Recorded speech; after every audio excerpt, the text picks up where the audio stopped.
So Tom, this week in Bitcoin has been pretty crazy. Why did it plunge 31% and then surge to 33% just within hours? Yeah.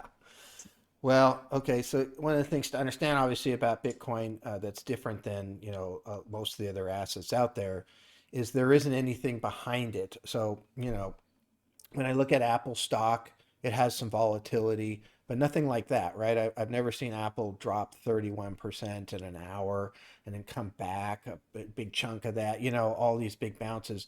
And one of the reasons is because people aren't really willing to give up their Apple on a whim or just something that happens because they believe that Apple's going to have a bright future, right? I mean, if you're owning the stock, you're hoping that they come out with better iPhones and better iPads and better iMacs and whatever it is, and they continue to grow. When you look at cryptocurrency, the only thing you have is that you're hoping somebody else buys it for more than you. Period. And the only way cryptocurrency works, is the fact that there is still lots of potential people that could come in and buy, right? It's a craze, but not everybody's in yet, right? And it's a worldwide craze.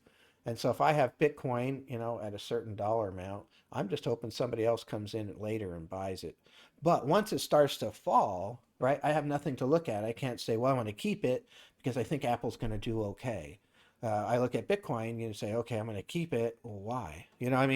I believe that it's going to be worth more in the future because more people are going to come in and buy. Okay, so that's why it didn't go to zero. Some people held on to it, but it creates a lot more volatility because there's nothing behind it.